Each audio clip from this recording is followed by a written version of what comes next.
Today we are talking middle school. I am a homeschool mom of 6 kids, and 3 of my kids have either completed middle school or will be going into their last year of middle school this year. So I have several years of experience. I have boys and girls and very different personalities. So I thought I'd come and share just a few thoughts, a few tips and tricks and things that maybe could help you navigate these middle school years easier. So let's get started. The first thing I learned as a homeschool mom of middle school kids is that we have to be careful not to rush our kids. We need to find that balance between seeking independence and growing up and understanding that magically overnight our 6th graders don't just become more responsible or more educated or more organized. That is a process. I would actually venture to say that the grades of 6th grade to 8th grade, there is a huge, monumental difference in the way that the brain is structured, in the way that they grow and learn things, and in their desire to have forward thinking. In middle school, there is this transition that starts to happen from thinking about the here and now to thinking about the future, but it doesn't happen overnight. So don't overload or overwhelm your 6th graders coming into middle school, assuming that they can handle everything that your friends' 7th grade and 8th grade kids can. And of course, we are going to come alongside our kids and encourage and walk alongside them and looking for those milestone moments that they hit when it comes to those benchmarks, because no kid is exactly the same. And so it's important for us to come alongside them. So with this, we are going to start working towards independence. We are going to start working to some more structure and organization, but we are going to give space for mistakes. We are going to come alongside of our kids. But I think the important part of this transitioning from maybe younger and more thinking about the here and now to thinking about the future, being more responsible, is that we need to walk alongside our kids in this process, and we need to explain, and we need to take the time in the moments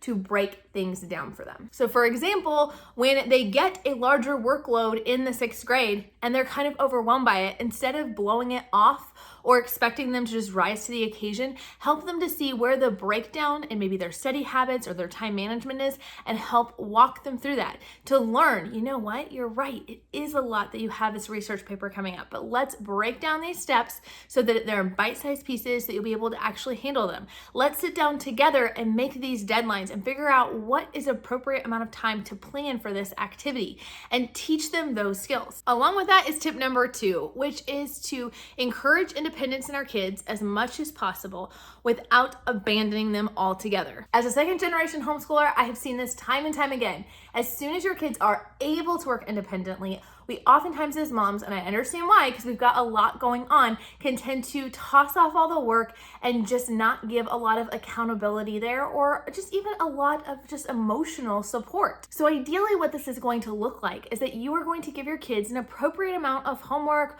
or school or online classes or whatever it might be. You're going to give them their workload, and then you're going to set up regular check-ins for your child. This could be weekly, this could be at the end of the day, this could be once a month. I would definitely recommend kind of stair-stepping this process. So in 6th grade, I would definitely recommend checking in a lot more than you might end up having to check in 8th grade, but checking in on them, asking, hey, is there anything you have questions about? Can I help you in any way? Are you feeling overwhelmed? I found for all 3 of my kids that there was just this sense of urgency and overwhelm that tend to hit them in this age group, and they honestly needed more help kind of working through their emotions and their feelings, seeking to understand truths from lies, and trying to understand what is actually important and what is not. So that emotional cheerleader kind of support there and pointing out truth was actually one of the most important things I could do for my kids at this age. But these check-in points should also be a point where you actually look over their work. I don't care whether it's something that they are doing with a co-op class or they're doing independently, something they are doing with you one-on-one. Taking the time to flip through their work and to see what the quality looks like is really, really important. This is a way that we keep encouraging them to have a good work ethic and come alongside them well, and ensuring that they truly understand concepts.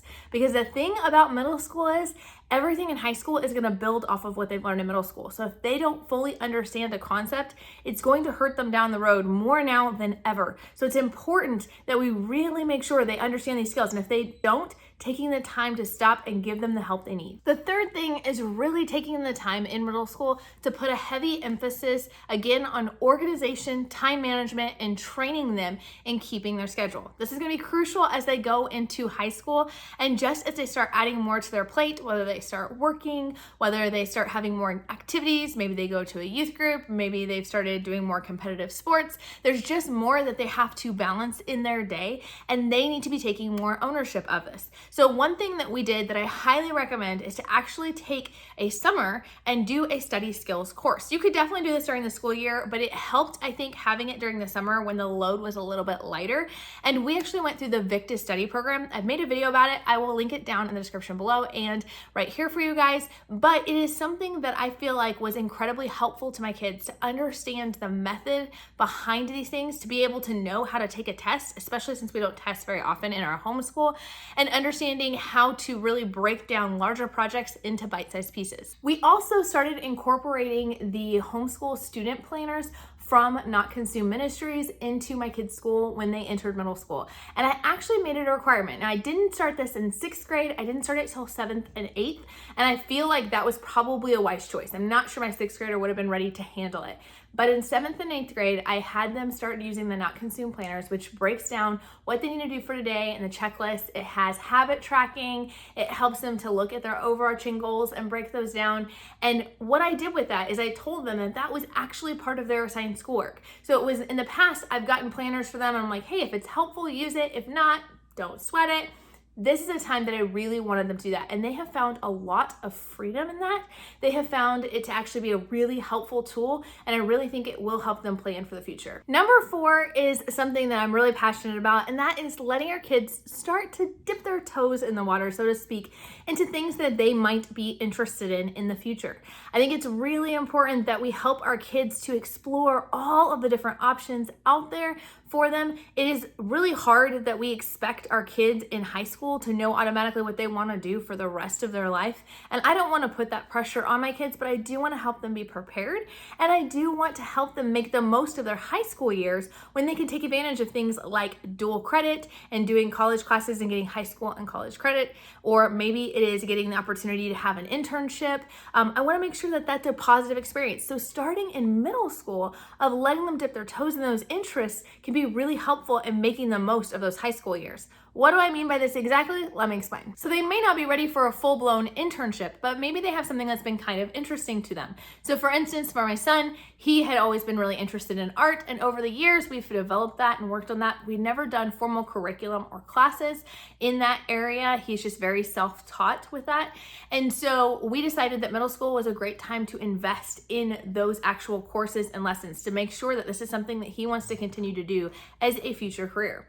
For my other son, he has thrown around the idea more recently of working on cars, and I just wasn't sure, it kind of surprised me as an interest for him, but we decided to take advantage of those middle school years. And so we tested out some different things, and he kind of was able to narrow down his specific interests into the mechanic aspect of that, and is considering now between a car mechanic and maybe even like a diesel mechanic. So because we started this process in middle school, he was able to explore what the whole world looked like, and then kind of narrow his focus a little bit more that he will work on kind of narrowing down his options further in high school. Job shadowing is a huge part of this process because being able to walk alongside another person who is doing the career that you're interested in can really help very quickly make it more realistic as to whether this is something you'd be interested in. I know for myself, starting in middle school and high school as a homeschool student, I was very interested in being a teacher. I really wanted to teach. I then decided to shadow a friend who was a teacher and realized very quickly that I was not interested in teaching in the way I thought I was interested in teaching. I enjoy teaching here on YouTube. I enjoy teaching in my Sunday school classes for the little kids at our church. But being a public school or a private school teacher did not jive with my particular interests or desires or even my giftings in particular. That saved me tons of time and money that I would have spent pursuing that career path later in life only to find out the same information. On the flip side, I had a brother who was very interested in law enforcement, and so my mom was able to arrange with a friend that he could do some ride-alongs with the police. So there's lots of opportunities out there. You simply just need to network and connect with other people who have or work in these fields and are willing to let your child come alongside, or even if they're not allowed to take them to work, being able to interview them and ask them really hard-hitting questions and get a good idea and feel for that interest. The fifth thing that I learned was definitely to encourage my kids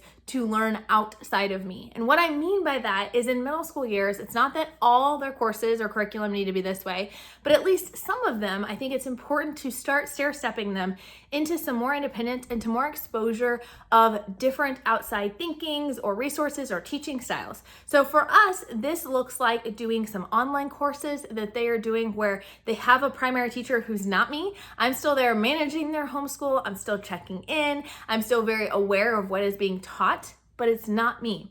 It also has involved being a part of a co-op and having them be taught like literature from co-op classes, which I think is really, really awesome.